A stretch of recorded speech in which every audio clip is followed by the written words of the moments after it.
ನಮಸ್ಕಾರ ಸ್ನೇಹಿತರೆ, ನಮ್ಮದು ಶ್ರೀ ಸಪ್ತಗಿರಿ ಮನೆ ಮದ್ದು ಚಾನಲ್ ಮುಖಾಂತರ ಅನೇಕ ರೀತಿ ಅಪ್ಡೇಟ್ ಕೊಡ್ತಾಯಿದ್ದೀವಿ. ಸ್ನೇಹಿತರೆ,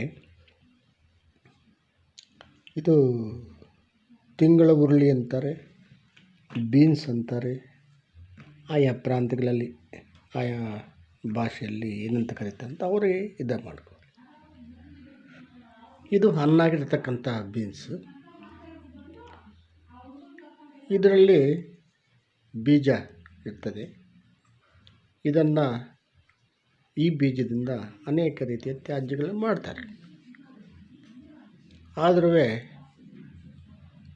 ಈ ಬೀನ್ಸು ಬಂದು ದ್ವಿದಳ ಧಾನ್ಯಕ್ಕೆ ಸೇರ್ತದೆ, ಡಯಕಟ್ಗೆ ಸೇರಿದ್ದು. ಈ ದ್ವಿದಳ ಧಾನ್ಯ ಯಾವುದೇ ಆಗಲಿ ಅದರಲ್ಲಿ ಅತಿ ಹೆಚ್ಚು ಪ್ರೋಟೀನ್ ಇರ್ತದೆ. ಇದು ಸೇವನೆಯಿಂದ ಏನಪ್ಪ ಅಂದರೆ ವಿಟಮಿನ್ ಸಿನೂ ಇರ್ತದೆ ಮತ್ತು ಪ್ರೋಟೀನ್ ಇರ್ತದೆ. ಇದು ಸೇವನೆಯಿಂದ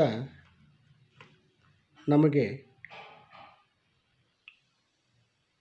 ಅತಿ ಹೆಚ್ಚು ಹಸಿವನ್ನು, ಅಂದರೆ ಸಿಕ್ಕಡೆಗಾಯಿಗೂ ಇರ್ತದೆ, ಇದಕ್ಕೂ ಸ್ವಲ್ಪ ಇರ್ತದೆ.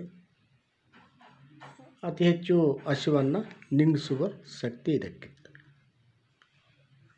ಮತ್ತು ಇದರಲ್ಲಿ ಲೆಗ್ಯೂಮಿನೇಸ್ ಇರುವಂತಹ ಅಂಶಗಳೆಲ್ಲ ಇದರಲ್ಲಿ ಅಡಕವಾಗಿರ್ತದೆ. ಇದನ್ನು ವಿವಿಧ ರೀತಿಯಲ್ಲಿ ತ್ಯಾಜ್ಯಗಳು, ಅಂದರೆ ಸಾಂಬಾರು ಮಾಡ್ತಾರೆ, ಇದರಲ್ಲಿ ಪಲ್ಯ ಮಾಡ್ತಾರೆ, ಇದರಲ್ಲಿ ಕೂಟ್ ಅಂತ ಕರೀತಾರೆ, ಅದು ಮಾಡ್ತಾರೆ. ಚಪಾತಿಗೆ, ಅನ್ನಕ್ಕೆ, ಮುದ್ದಕ್ಕೆ ಪ್ರತಿಯೊಂದು ಇದು ಟೇಸ್ಟು. ಇದು ಸಹ ಅಷ್ಟು ಇದಕ್ಕೆ ಅಂತ ಬಿಡಲ್ಲ ಅವರು ರೈತರು.